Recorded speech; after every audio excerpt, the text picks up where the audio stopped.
दिल्ली में बीजेपी के लिए अच्छी खबर है।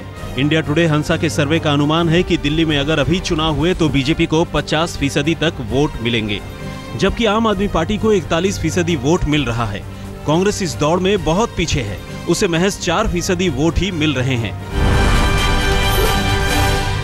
सर्वे के मुताबिक केजरीवाल के चुनाव कराने की मांग को ज्यादातर लोगों ने समर्थन किया है। दिल्ली के 47% लोग फिर से चुनाव कराने के पक्ष में हैं, जबकि 34% लोग अभी चुनाव नहीं कराना चाहते। हालांकि दिल्ली की 42% जनता बीजेपी को दिल्ली में सरकार बनाने देने के पक्ष में है। सर्वे में अरविंद केजरीवाल मुख्यमंत्री के पद के लिए व्यक्तिगत रूप से सबसे ज्यादा पसंद किए जाने वाले नेता हैं। दिल्ली की 39% जनता अरविंद केजरीवाल को मुख्यमंत्री देखना चाहती है, जबकि बीजेपी के हर्षवर्धन और पूर्व आईपीएस किरण बेदी के पक्ष में 20% लोग हैं। बीजेपी के जगदीश मुखी और कांग्रेस की शीला दीक्षित के नाम पर 4% लोगों ने मुहर लगाई है।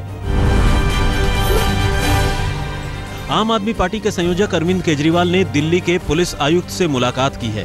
केजरीवाल दिल्ली पुलिस से बीजेपी विधायक शेर सिंह डागर के खिलाफ एफआईआर दर्ज करने की मांग कर रहे हैं। दरअसल आम आदमी पार्टी के एक स्टिंग ऑपरेशन में शेर सिंह डागर आप के एक विधायक को तोड़ने की कोशिश करते हुए दिखाए गए हैं। केजरीवाल के मुताबिक पूछताछ से ही साफ हो जाएगा कि जिस हाईकमान की बात डागर कर रहे थे वो कौन है।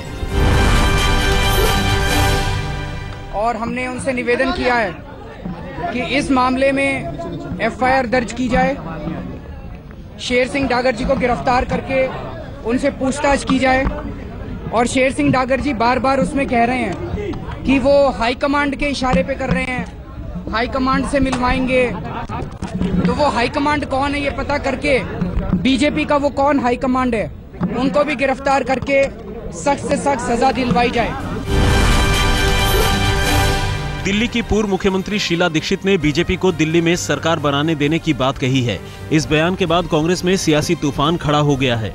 कांग्रेस ने शीला दीक्षित के बयान से किनारा कर लिया है। पार्टी ने इस बयान को उनका निजी विचार करार देते हुए साफ किया है कि कांग्रेस दिल्ली में विधानसभा चुनाव चाहती है। कांग्रेस विधायक मतीन अहमद ने खुलकर दीक्षित के बयान का समर्थन किया है। उन्होंने कहा कि शीला दीक्षित का बयान बिल्कुल सही है। साथ ही उन्होंने आम आदमी पार्टी को सलाह दी है कि अगर वो दिल्ली में बीजेपी की सरकार नहीं बनने देना चाहते हैं तो उन्हें कांग्रेस का समर्थन करना चाहिए।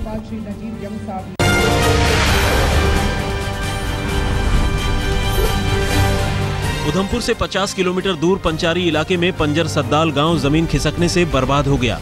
खबरों के मुताबिक पहाड़ के मलबे में 50 से ज्यादा लोग दब गए। आखिरी खबर मिलने तक 10 शवों को निकाला जा चुका था। रेस्क्यू ऑपरेशन जारी है। रामबन में फिर से जमीन खिसकने की घटना हुई है। सड़क पर पहाड़ का मलबा आने से जम्मू श्रीनगर नेशनल हाईवे पर यातायात बाधित हो गया है। सेना के मुताबिक रास्ता साफ करने में 1 हफ्ते का वक्त लग जाएगा।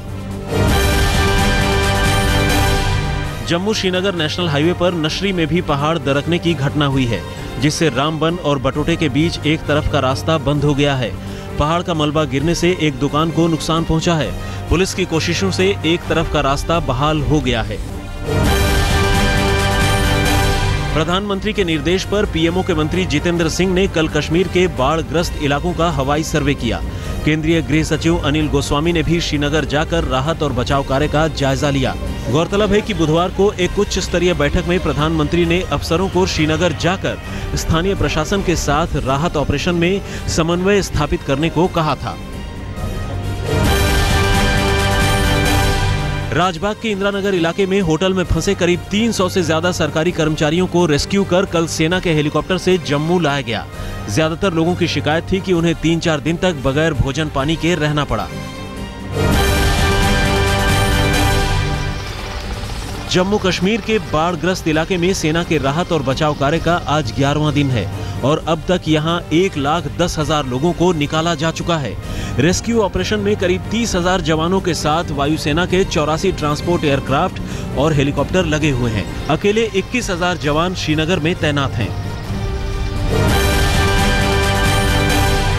सेना के रेस्क्यू ऑपरेशन मिशन सहायता में नौसेना भी शामिल हो गई है।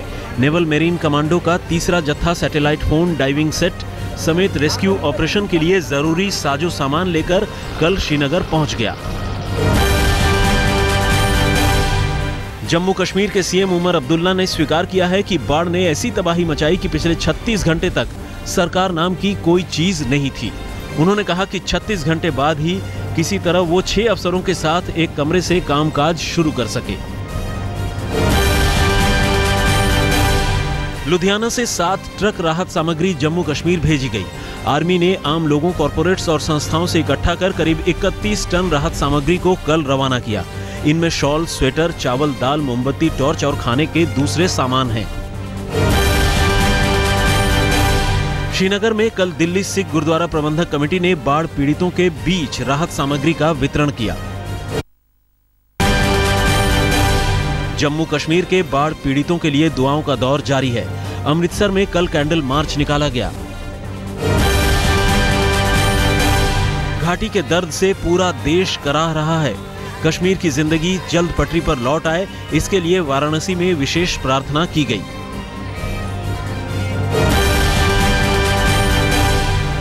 श्रीनगर से सैकड़ों मील दूर गुजरात का वडोदरा शहर भी सैलाब के संकट से जूझ रहा है।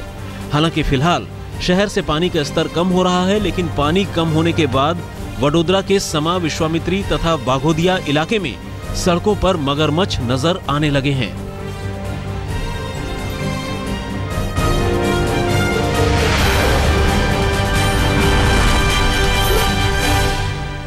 बीजेपी सांसद योगी आदित्यनाथ के खिलाफ नोएडा के सेक्टर 39 थाने में भड़काऊ भाषण का केस दर्ज किया गया है। आदित्यनाथ पर केस 7 सितंबर को नोएडा में दिए गए भाषण को लेकर हुआ है। इस भाषण पर चुनाव आयोग ने भी उन्हें नोटिस जारी किया था।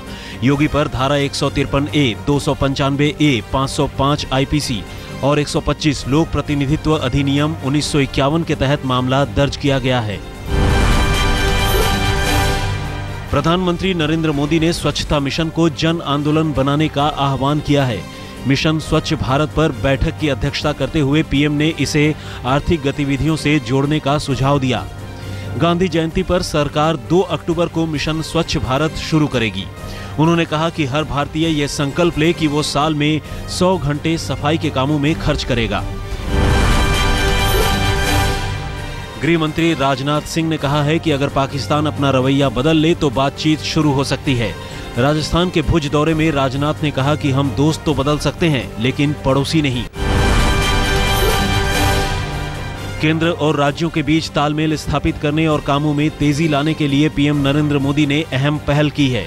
पीएमओ की तरफ से सभी सचिवों को चिट्ठी लिखी गई है, जिसमें कहा गया है कि विकास प्रोजेक्ट और योजनाओं को लेकर मुख्यमंत्रियों की तरफ से जो भी सवाल उठाए जाएं, उसे सुलझाना पीएमओ की प्राथमिकता होगी। चिट्ठी में पीएम ने कहा है कि काम को लेकर मुख्यमंत्री जो भी सुझाव दें, उसे समय सीमा में पूरा किया जाए।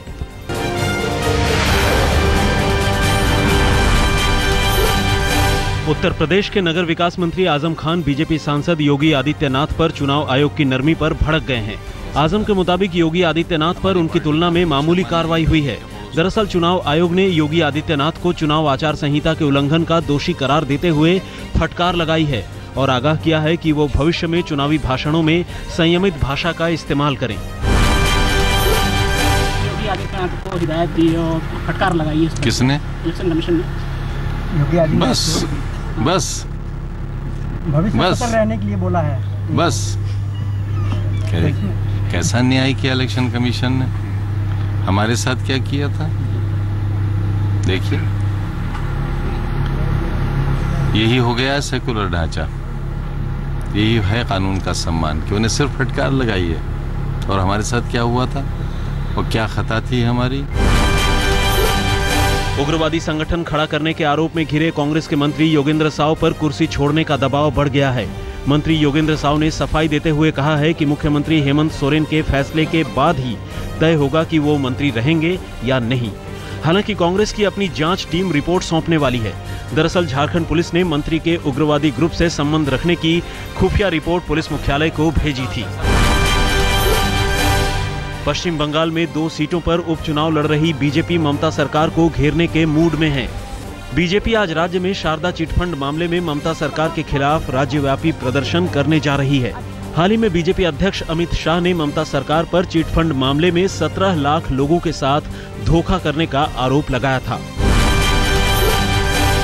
बिहार के मुख्यमंत्री नीतीश कुमार ने फेसबुक पर पूर्व उप मुख्यमंत्री सुशील कुमार मोदी को लिखे पत्र को सार्वजनिक करते हुए कहा है कि दवा खरीद में घोटाले की बात पर पूरी जानकारी दे तो जवाब दूंगा। गौरतलब है कि पिछले 4-5 दिनों से सुशील कुमार मोदी दवा घोटाले में नीतीश कुमार के भी शामिल होने का आरोप लगा रहे हैं। नीतीश कुमार स्वास्थ्य विभाग के प्रभारी मंत्री थे, उसी समय तीनों चीजों की खरीद हुई है, उपकरण की भी खरीद, दवा की भी खरीद, और उसी समय इन बिल्डिंग्स का टेंडर हुआ है और उसके आधार पर बिल्डिंग के निर्माण में भी बड़े पैमाने पर अनियमितता बरती गई है। दिल्ली विश्वविद्यालय और जेएनयू में छात्र संघ चुनाव के लिए आज वोटिंग होंगे। डीयू में करीब 1.5 लाख छात्र वोटर हैं, जबकि जेएनयू में ये संख्या करीब 8,500 है। डीयू प्रत्याशियों के भाग्य का फैसला शनिवार दोपहर तक होने की संभावना है, जबकि जेएनयू में रविवार शाम रिजल्ट आने की संभावना है।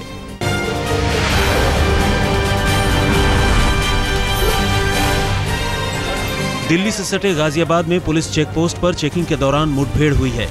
पुलिस ने होंडा सवार 3 लोगों को दबोचने की कोशिश की तो उनमें से एक ने फायरिंग कर दी। पुलिस ने भी जवाबी फायर किया। एक बदमाश पकड़ा गया, जबकि 2 भागने में कामयाब हो गए।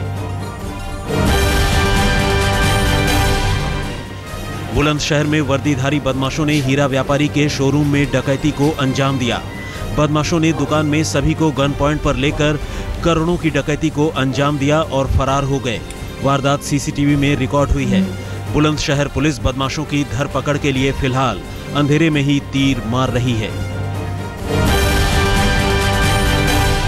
दिल्ली के हरिनगर इलाके में एक जिम में गोलीबारी से एक शख्स घायल हो गया है। पुलिस ने गोली चलाने वाले प्रवीण को गिरफ्तार किया है। पुलिस के मुताबिक जिम में जबरन घुसने से मना करने पर उसने गोली चलाई। मध्य प्रदेश लोकायुक्त पुलिस ने एक पुलिस अधिकारी की करीब 3 करोड़ रुपए की बेनामी संपत्ति का खुलासा किया है। एक दिन पहले ही डीएसपी को रंगे हाथों 50,000 रुपए रिश्वत लेते लोकायुक्त पुलिस ने गिरफ्तार किया था। जयपुर में एक पुलिस कांस्टेबल की जमकर पिटाई की गई है। कांस्टेबल पर छेड़छाड़ का इल्जाम है। महिला के चिल्लाने पर आसपास के लोगों ने उसकी पिटाई कर दी। लोगों ने कांस्टेबल पर शराब पीकर गाड़ी चलाने का आरोप लगाया, लेकिन मेडिकल जांच में इसकी पुष्टि नहीं हुई। बाद में पुलिस ने दोनों तरफ से मामला दर्ज कर जांच शुरू कर दी। मध्य प्रदेश के बैतूल में इलाज कराने गई महिला के साथ छेड़छाड़ के आरोप में एक डॉक्टर की जमकर पिटाई की गई। महिला ने डॉक्टर पर छेड़छाड़ का आरोप लगाया। होशियारपुर पुलिस ने ब्लैकमेल करने वाले एक गिरोह का पर्दाफाश किया है। पुलिस के मुताबिक आरोपी मैरिज ब्यूरो चलाने के नाम पर एक महिला साथी के साथ मिलकर अश्लील वीडियो बनाते और फिर उन्हें ब्लैकमेल करते थे। सोहराबुद्दीन एनकाउंटर केस में डीजी वंजारा को जमानत मिल गई है। बॉम्बे हाईकोर्ट ने 2 लाख रुपए के बेल बॉन्ड पर जमानत दी। कोर्ट ने वंजारा को पासपोर्ट सरेंडर करने का निर्देश दिया है। बेल मिलने के बावजूद डीजी वंजारा को अहमदाबाद के साबरमती जेल में ही रहना होगा। वो इशरत जहां फर्जी एनकाउंटर केस में भी नामजद हैं।